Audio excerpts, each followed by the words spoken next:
Ühesõnaga, järgmisena on meil nüüd siin stuudios istet võtnud mees, keda ma ütlen ausalt, mina tutvustada ei oska.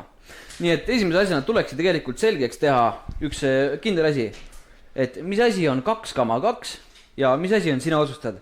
Et kas tegemist on sinu alter egoga, kadunud kaksikvennaga ja kumb sa siis tegelikult lõpuks oled? See on väga hea küsimus. Aitäh kutsumast. Sina otsustad on tõesti tegelikult YouTube'i kanal, mis sai kunagi ammu loodud sõpradega ja Twitchis olime ikkagi Sina otsustad alt päris kaua tegutsenud või siis enamasti mina arvutimänge mängimas.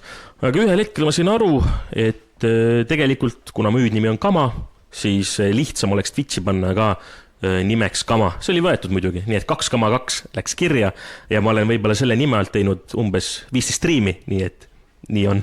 Ühesõnaga võib öelda, et oled tuntud mees. No mitte tuntud. Tavaline. Kindlasti muidugi valdav enamus teab sind rohkem sinu YouTube'i contenti pärast. Nüüd aga kindlasti siin vaatajad tunnevad ja näevad, et oled neid petnud ja enda tee siin skeemitanud siis streamerite kaalale. Et kui tihti sa üldse nende voogedastustega tegeled ja mida võib üldse sinu laivides näha? Ei, peab tunnistama ja, et üldse mind nomineeriti ja hääletati. Suurimad tänud kõigile, kes seda tegid. Pigem teen tõesti vähe striime, kuna lihtsalt on teised projektid ees olnud, eriti see aasta. Aga striimides enamasti oli kas lihtsalt videote vaatamine, nendel reageerimine, ehk siis just chatting või siis IRL, ehk siis lihtsalt linnas tilkumine. Vahepeal käib selle juurde alkohol. Alkohol kahjustab tervist, vaadaks seda ette, aga vahepeal minule ja mu sõpradele meeldib natuke alkoholi tarvitada ja kui sa pead kaamera käima, siis inimestele meeldib seda vaadata. Seda kindlasti, aga omalt poolt kinnitan, et alkoholiga ei tasu üle pingutada. Aga sinu reisidest rääkides, sa oled vist juba tõesti pool maailma, eks ole, läbi reisinud. Et küll olid sa siin Lõuna-Koreas alles, siis olid seal Põhja-Korea piiri ääres ja Jaapanis vist käisid, kui ma ei eksi, ja Mehhikos või Lõuna-Ameerikas. Sinna pole jõudnud, aga varsti jõuab. No varsti jõuad ühesõnaga sinna, aga võib-olla sinna jõudis siis tõesti see Vaakin. Te olete ära vahetamiseni sarnased selles mõttes. Aga räägi, milline on olnud siiani sinu lemmikreis ja kas on mõni paik olnud ka selline, mõni kas linn või siis küla, riik, kus oled tundnud, et jätangi enda kohvri siia ja ma ei viitsigi sinna tagasi Eestisse minna, ma jään siia, siin sobib. Jaa, esiteks väga hästi öeldud, et üldse tänu vaatajatele, kogukonnale, kes on meil nendele reisidele saatnud, tänu sponsoritele, oleme YouTube'is ägedad asja teha ja miks üldse Twitch kaasata, et vahepeal, kui oleme reisil, siis me teeme ka Twitchi live streami sinna, kui tõesti leiame päevas aega. Et see on nagu väga vahvand, et näiteks Poolas tegin niimoodi. Aga kõige lahedam koht on kohe kindlasti olnud Jaapan. Nagu kõik inimesed, kes kunagi tahavad kuhugi reisida, ma lihtsalt soovitan seda kohta, seal on nii omasugune kultuur, et kui ma toon näiteks Lõuna-Koreas ja kõrvale praegu, siis Lõuna-Korea on ikkagi veidi läänelik. Suht USA mõjutatud, eks nad omal ajal sõjast nad ka päässid, aga Jaapan jättis nagu tõesti kustutamatu mulje, et need inimesed olid nii toredad ja ma arvan, et kui ma oleks jätnud Jaapanis näiteks telefoni McDonaldsi laua peale nädalaks ajaks, mitte keegi poleks seda ära võtnud. Ma oleks järgmine nädal tagasi läinud, see on ju minu telo. Nagu mitte keegi ei norinud sinuga tüli, keegi isegi ei tahtnud varastada ja see loodus ja inimesed on Jaapanis tõesti ülimalt toredad.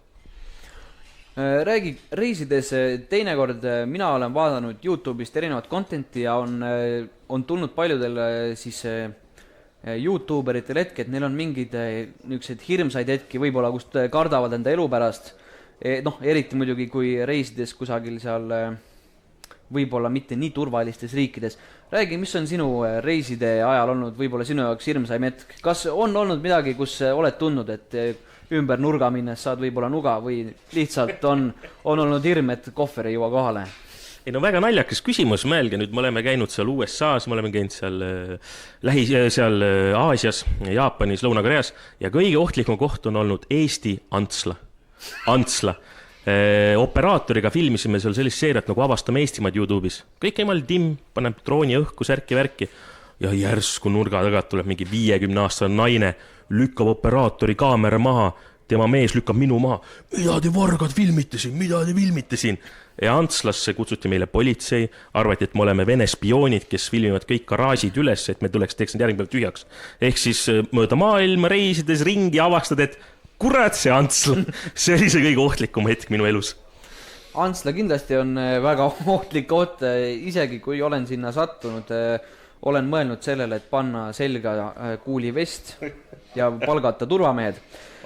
Siia lõppu küsiks aga ära, et see aasta oled sa mainitud siis või nomineeritud aasta siis päriselu või IRL striimija kategoorias, kus siis lisaks sinule on muidugi Einar Kuusk ja ka Stever. Räägi, kes võidab? On sul midagi enda konkurentidele või toetajatele öelda? Ei no toetajaid ma tänan, ma olen tõesti live-streamer olnud, see, mis ma olen teinud, ma olen südamest teinud. Steven, ära naera seal nurgas. Aga ei, äge, et tehakse, sest tegelikult minu süda ikkagi striimis on, arvutimängud on toredad, neid ma vahepeal striimin, aga ma tahaks täiega Eestisse tuua rohkem seda IRL-i, sest välismaal tehakse seda väga ägedalt. Mingid igasugused koostööd, igasugused väljaminekud, pubirallid, mis iganes. Ma soovin kõigile edu, kui mina võidan, see on jumala lahe, kui teised võidavad, ma tähistan veel rohkem, nii et edu kõigile. Selline oli siis intervjuu 2,2 või siis härra, sina otsustaga. Ja nüüd vaatame üle, kes on üldse selleaastased IRL striimija nominendid.